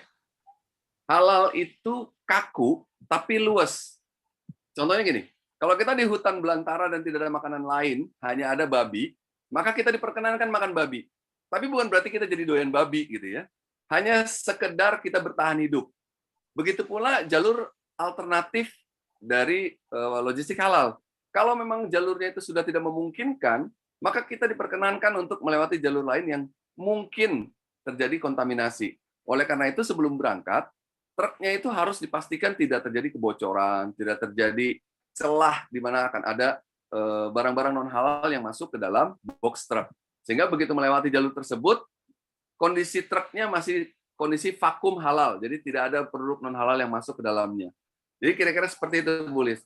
Bukan berarti memperbolehkan terus-menerus, tapi diperkenankan ketika kondisinya tidak memungkinkan. Itulah sifat dari luasnya dari halal logistik ya. Betul. Ya, tetapi dalam kondisi tertentu gitu, bukan berarti boleh diperbolehkan terus-menerus gitu ya. Saya ada baca bahwa penanggung jawab catering untuk Olimpiade itu nanti dipegang oleh Malaysia satu-satunya. Iya, sayangnya gitu. Wah, sayangnya kenapa Indonesia nggak bisa megang proyek sebesar itu gitu ya? Karena kita mungkin agak terlambat dibanding negara sebelah ya, Betul, negara betul. tetangga. Padahal yang saya dengar justru para pakar halal di Malaysia itu dulunya belajar dari Indonesia. Iya. Awalnya para Jadi, pakar halal, iya dari Indonesia, tapi Iya. sekarang kita malah terbalik, kita yang tertinggal. Iya. Ini sangat menyedihkan, Pak. Jadi ada dua kondisi yang cukup memilukan. Yang pertama adalah Thailand menjadi hub produk halal di ASEAN. Malaysia menjadi halal center di ASEAN. Ya kan ngeri gitu. Thailand itu menjadi halal hub centernya di ASEAN. Kalau Malaysia menjadi halal produk di ASEAN. Kita yang notabene lebih banyak penduduk muslimnya memang masih tertinggal. Tapi tertinggal itu bukan berarti tidak bisa menyusul atau melampaui mereka. Nah ini anak-anak muda inilah yang saya harapkan besok menjadi penerus cita-cita kita untuk membesarkan halal logistik di Indonesia. Amin, amin. Ya Rabbal Alamin. Ini harapan kami terhadap ILC nih ya, Mas Julius dan kawan-kawan. Mudah-mudahan nanti ke depan kita lihat, wah pelopor halal logistik gitu ya, pelopor kemajuan halal logistik lahir dari ILC gitu ya, harapan kami. Amin. Amin. Oke, saya mau bertanya ke Pak Agus nih sambil nunggu dari teman-teman. Masih ada waktu ya, Mas Julius, Mbak Eva? Baru 10.40, masih ada waktu. Masih, Bu. Ya, teman-teman silakan kalau ada yang mau bertanya lagi. Pak Agus, monitor Pak Agus. Ya Bu, ya Bu. Oke, saya mau tanya nih Pak, terkait dengan DIGI, kan katanya sebetulnya DIGI tidak boleh diangkut dengan pesawat udara. Sebetulnya begitu ya, kecuali ditangani secara khusus gitu ya. Nah, DIGI memerlukan kompetensi itu sudah pasti. Masalahnya banyak orang yang awam dengan DIGI ini, dia tidak tahu bahwa barang tersebut sebetulnya berbahaya atau bukan klasifikasi barang yang boleh diangkut dengan pesawat udara misalnya. Ya, jadi ini bagaimana menurut Mas Agus nih? Oke, terima kasih Bu. Jadi gini, dari tadi saya sampaikan, sebenarnya filosofi umumnya atau dengan filosofi adalah barang berbahaya itu tidak boleh diangkut dengan transportasi, kecuali mengikuti peraturan yang sudah diatur, itu maksudnya. Nah, kembali tadi saya sampaikan bahwa masing-masing moda transportasi itu membuat aturan sesuai dengan buku yang dikeluarkan. Seperti tadi saya paparkan, ada MDG Code, ada IATA Dangerous Goods, ada ADR maupun RID. Jadi artinya setiap pengiriman barang berbahaya harus mengikuti yang telah ditetapkan oleh PBB tadi. Jadi baik dari identifikasi, packing, marking label, documentation maupun penanganannya. Nah, kalau untuk di penanganannya adalah tadi yang sampaikan pertanyaan Ibu, barang berbahaya tidak boleh diangkut dengan pesawat udara. Sebenarnya boleh diangkut, tetapi yang diatur buku tadi Bu saya bilang. Jadi ada beberapa memang barang berbahaya yang tidak boleh diangkut dengan pesawat. Contohnya eksplosif, kelas 1 eksplosif. Eksplosif itu adalah barang berbahaya yang mudah meledak. Itu dilarang diangkut dengan pesawat udara. Yang hanya kelas 1 divisi 4 compatibility S, yaitu peluru. Peluru itu diatur boleh, karena peluru itu kan yang berbahayanya adalah musuhnya. Selongsong pelurunya adalah kemasannya. Jadi itu yang hanya boleh diangkut dengan pesawat yang reguler. Nah, tetapi apabila ada pengiriman, contohnya Sombersih membutuhkan bom TNT untuk proses eksploitasi di tambangnya, dia mengirim bom TNT 3 ton misalnya.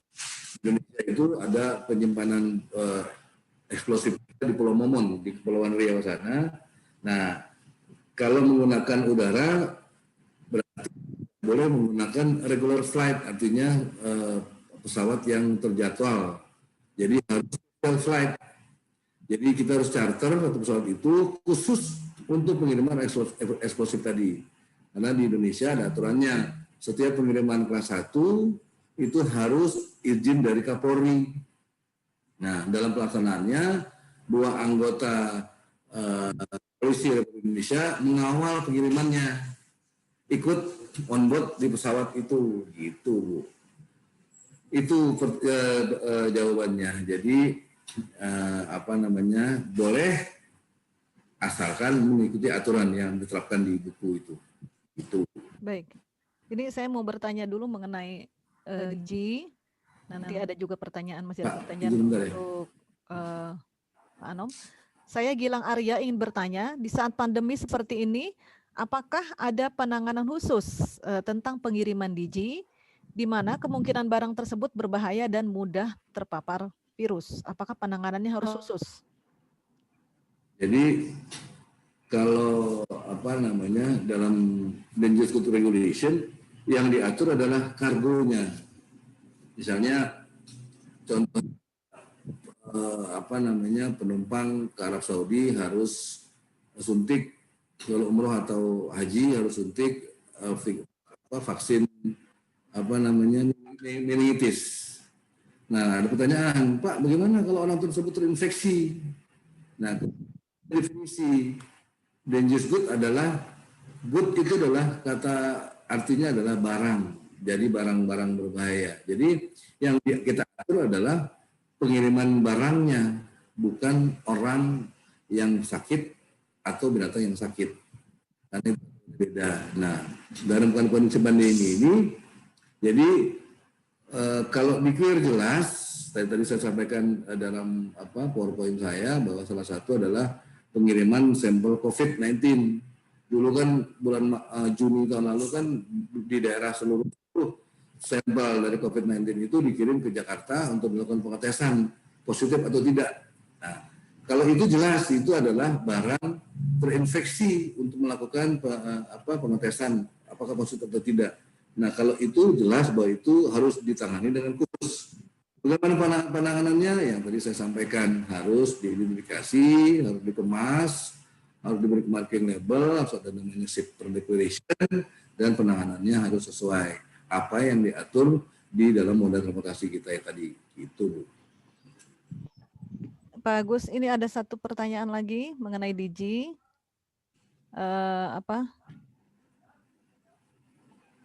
Sebentar.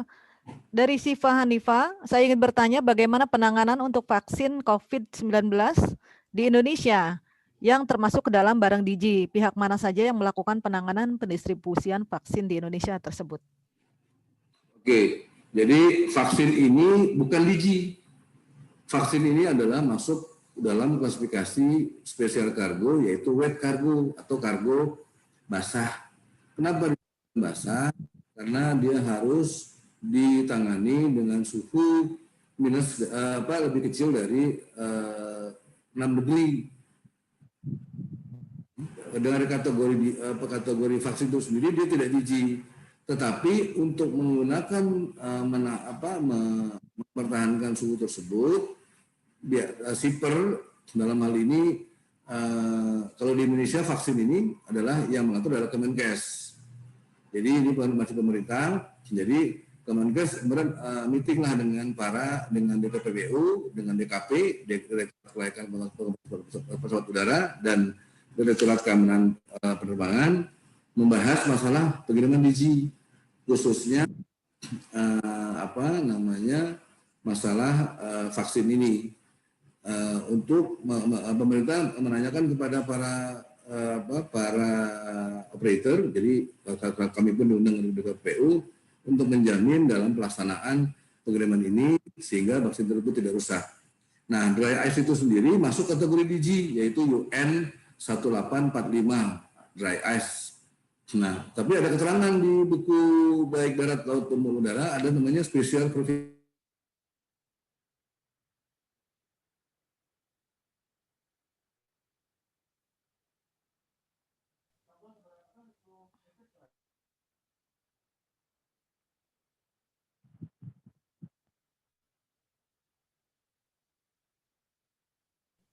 Baik, ini Pak Agus, apakah freezing atau saya yang freezing ya? Agus Ini- kayaknya terputus tuh, Bu. Terputus. Kayaknya. Oke, kayaknya freezing ya. Sinyal mungkin ya. Iya. Ya, nah memang sinyal nggak bisa diajak kompromi, Pak. Ya. Oke, bagaimana ini mau dilanjutkan, Pak Agus, atau kita lanjut ke pertanyaan berikutnya dari untuk Pak Anom? Pak Agus? Reconnect kayaknya, Bu. Reconnect. Oke, kita tunggu sebentar. Sudah masuk lagi belum? Ya, sepertinya sinyal ini ya. Iya nih mencermati apa nih dangerous good termasuk saya mungkin ya. Juga apa nih kurang paham lah istilahnya ya. Terhadap klasifikasinya ini kita harus banyak belajar. Pak Agus bagaimana? Pak Agus sepertinya terputus ya. Terputus ya. Oke, saya lanjutkan ke pertanyaan untuk Pak Ano. Oke, masih tentang halal. Itu ada yang tanya, Bu, yang Malaysia. Iya, Kenapa? Di katanya Malaysia, di Indonesia. Nippon Express ini dari Wisnu. Sertifikasi halal berkiblat ke Malaysia. Perusahaan seperti Nippon Express mengambil sertifikasinya di Malaysia. Meskipun akhirnya kembali ke Indonesia. Ada regulasi yang mengatur harus mengambil sertifikasi lagi di MUI. Jadi double katanya Pak, walaupun sudah dapat sertifikasi halal dari Malaysia, dia di Indonesia harus mengambil lagi. Ya. Nah, ini ya, kenapa harus Malaysia yang menjadi kiblat halal dunia? Ya. Sebenarnya Malaysia tuh bukan kiblat halal dunia sih. Cuma mereka lebih strong dalam penanganan atau pelaksanaan dari halal produk maupun halal logistik itu sendiri. Si Nippon Express itu sebenarnya kalau dia mau beroperasi di Indonesia, mau tidak mau mengambil sertifikasinya di Indonesia. Gitu. Nggak bisa dia bilang, ini sertifikasi saya dari Malaysia. Nggak bisa gitu. Selama dia beroperasi di Indonesia, maka sertifikasi yang diakui adalah dari MUI, bukan dari sertifikasi halal negara lain. Nah, yang biasa terjadi adalah semuanya di daging dari New Zealand ataupun di Australia itu udah halal. Masuk ke Indonesia, harusnya itu dilakukan sertifikasi halal kembali, karena itu akan dikonsumsi oleh orang Indonesia. Yang terjadi adalah dilakukan endorsement. Mungkin nanti Pak Agus bisa jelaskan endorsement di DG juga seperti itu. Jadi dilakukan endorsement bahwa produksi tersebut memang halal proses di negaranya dan di Indonesia layak untuk dikonsumsi oleh produk sebagai produk halal. Nah, ada sedikit tricky antara Malaysia, Indonesia, dan Singapura. Sebagai contoh gini, produk halal Indonesia kalau dikirim ke Singapura, maka dia menjadi tidak halal. Kenapa? Karena standar sertifikasi halalnya dianggap tidak sesuai atau tidak selevel dengan Singapura.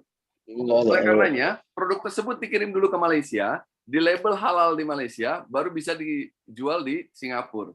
Nah, ini ada sedikit kekonyolan seolah-olah ada persaingan ataupun intrik politik dan ekonomi di antara regional di Asia. Dan ini bukan cuma menjadi sertifikasi halal lagi, tapi perlu empowerment dari pemerintah kepada negara-negara regional ASEAN untuk menerima sertifikasi halal dari Indonesia. Dari saya itu sih, Bu Lis. Pak Agus sudah masuk tuh, Bu Lis. Oh iya, oke. Ini ada sebentar satu pertanyaan lagi halal dan satu pertanyaan untuk Diji. Setelah ini mungkin kita tutup pertanyaan ya Pak ya. Ya, Yulis ya. Oke, satu pertanyaan halal lagi dan nanti satu pertanyaan untuk Pak Agus. Untuk halal, ada 2 negara sebagai kiblat halal, Qatar dan UAE. Yang paling ketat adalah Qatar. Malaysia dan Indonesia mengacu kepada UAE. Tetapi kata secara regional, sertifikasi Malaysia lebih diterima dibanding dari Indonesia. Nah, yang barusan Pak Anom jelaskan sebetulnya ya. Itu penjelasan dari saya. Tadi saya pikir saya texting untuk pertanyaan sebelumnya supaya ada pencerahan sambil menunggu Pak Agus menjelasin sih, Bu. Karena memang kiblat halal tuh adanya dari Qatar sama Uni Emirat Arab. Qatar tuh paling ketat dan ASEAN tuh sepanjang saya tahu tidak ada yang kiblatnya ke sana. Ada requirement yang begitu tinggi sehingga kita tidak bisa ambil, tapi kita ambilnya yang dari Uni Emirat Arab. Mudah-mudahan tuh membantu menjelaskan. Oke, terima kasih. Pak Agus? Ya, Bu. Iya, ada satu pertanyaan nih untuk Bapak, Pak. Dari Darmawan. Nah, ini katanya selamat siang Pak Agus. Saya Darmawan Hananto. Izin bertanya perihal Diji. Sudah mempunyai sertifikasi dari BNSP dan dari Artaya Training Center untuk Diji. Apakah sudah menjadi modal yang cukup untuk bekerja di bidang penanganan Diji? Oke. Tadi beberapa untuk selesai Bu ya, yang dry ice. Jadi terakhir awal bayaran kan mulai dari Maret semester genap. Menjawab dry ice adalah barang berbahaya, tapi pada saat digunakan untuk sebagai pendingin barang lainnya, maka tidak berlakulah ketentuan yang lebih detail tadi. Cuma saya sampaikan bahwa dry ice itu adalah berbahaya karena dia bisa menghisap oksigen, sehingga kemarin kita sama tim Lions bahwa ada ketentuan dari pabrik pesawat bahwa kalau Boeing itu maksimum per pesawat 150 kg dan Boeing maksimum 200 kg. Itu yang masalah tadi, pertanyaan masalah vaksin. Kemudian untuk tadi sertifikasi. Jadi di Indonesia ada BNSP. BNSP itu adalah Badan Nasional dari Profesi, tunjuk sebagai LSP lah, lembaga sertifikasi profesi yang yang dapat mengeluarkan sertifikasi. Dasarnya adalah dari Bali Qualification sebenarnya untuk data untuk data kurikulumnya. Tapi saya kalau di DG baik darat maupun udara itu tidak diakui. Sebenarnya kan BNSP itu sebenarnya waktu itu untuk kita menghadapi MEA, bahwa untuk menghadapi MEA bahwa di Indonesia harus ada sertifikasi BNSP. Cuma kalau di kementerian di perhubungan itu tidak diakui karena yang diakui itu adalah ditunjuk oleh kementerian sebagai lembaga training. Karena lembaga training itu memberikan pelatihan, kemudian nanti diuji oleh Kementerian Perhubungan, baik darat maupun udara dan laut. Nah, kemarin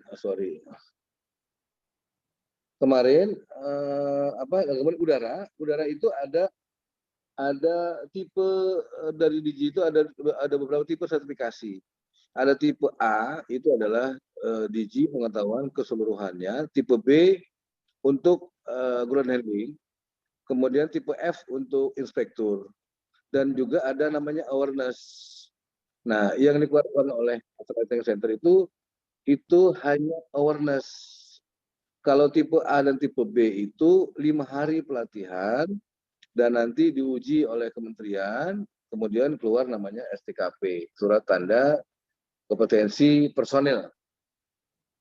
Gitu, Mas dan Bu Lis. Demikian Bu saya, Bu.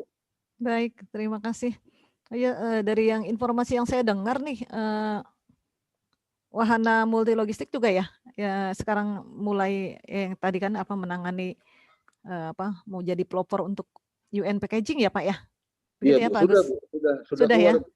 Sudah tadi yang saya Sudah keluar sampaikan izinnya ya? itu adalah RI Bu. Jadi seluruh negara yang IQ otomatis adalah merupakan otorisasi suatu negara tersebut. Jadi Indonesia itu adalah negara yang sudah authorized. Nah, saya sudah packaging yang sudah otorisasi oleh Kementerian Perhubungan Udara. Jadi pengemasan saya lakukan pengetesan di Balai Besar Kemasan Kimia dan Balai Pengujian Mutu Barang di Ciracas itu Dokter Ibu.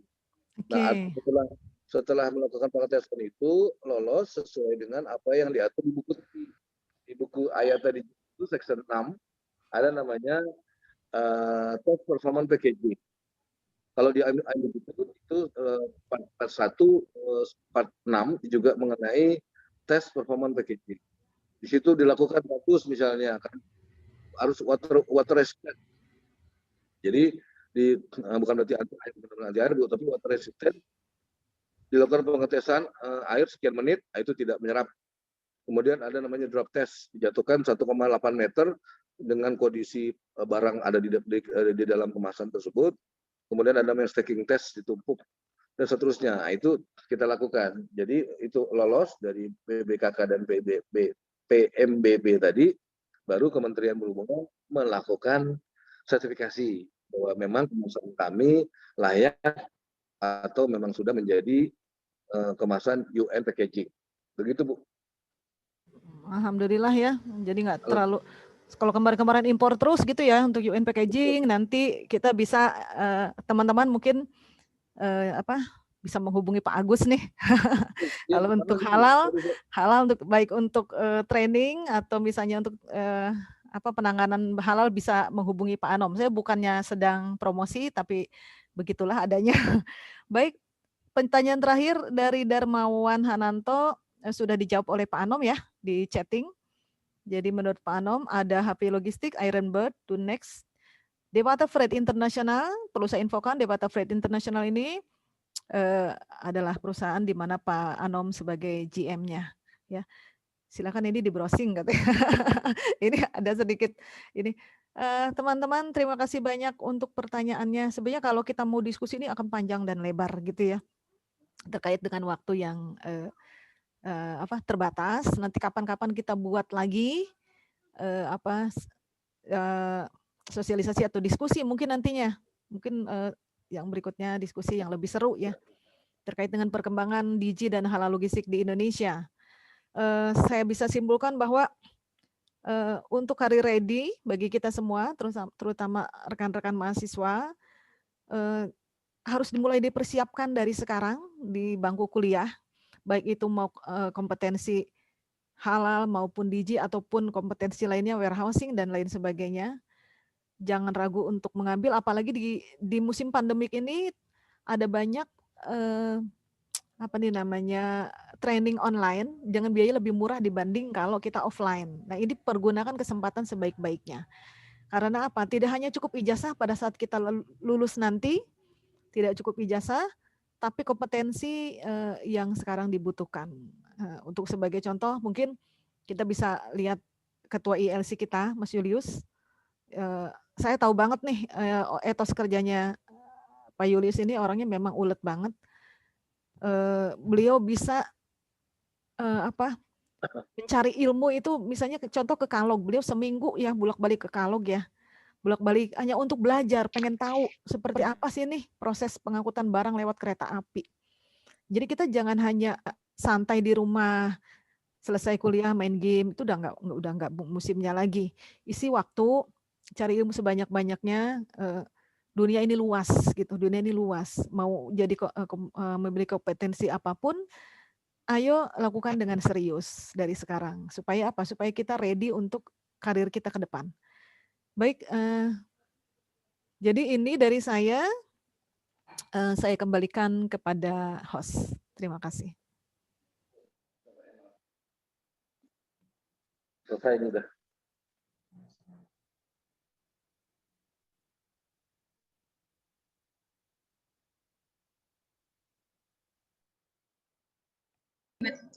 Terima kasih sudah mengikuti acara webinar ini.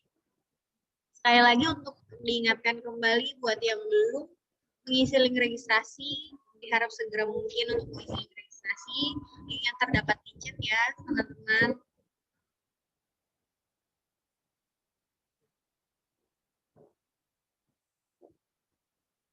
Sebagai penutup,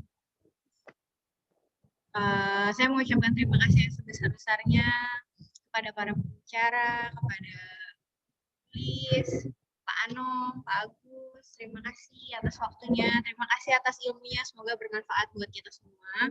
Semoga semoga menambah wawasan baru bagi kita semua. Terima kasih banyak untuk akhir kata. Pamit. Assalamualaikum warahmatullahi wabarakatuh. Pemotretan belum? Sekarang, iya Pak. Screen capture. Kita foto dulu. Ya. Mohon nyalain kameranya semua ya teman-teman. Oh, kirain touch up dulu.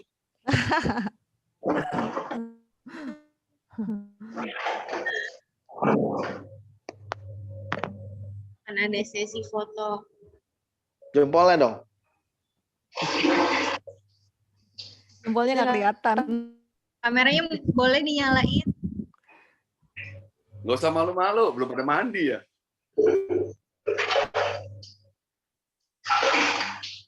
Ayo teman-teman. Waduh, itu ada di kamar mandi itu. Ini dari mana aja, Mas Julius? Dari campur sih Bu, ada yang dari Trisakti, ada Ya. yang dari Bandung juga, Steamlock ada, dari Poltek Pos juga ada.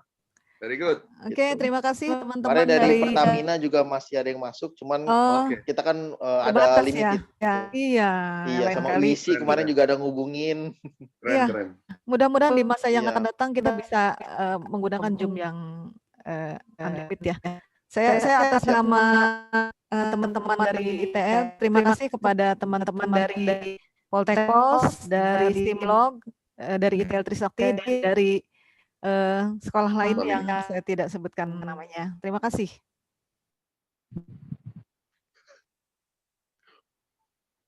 Gimana sesi pemotretannya Mbak Eva?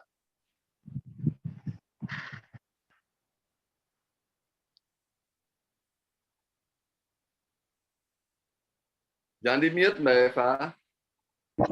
Dibuka kameranya ya. Ayo kamera dihidupin semuanya. Untuk pertama.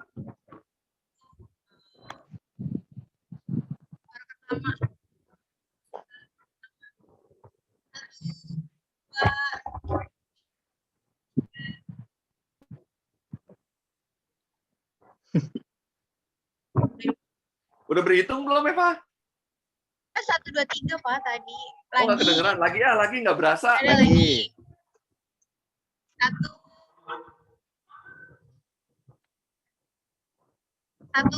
2, 3.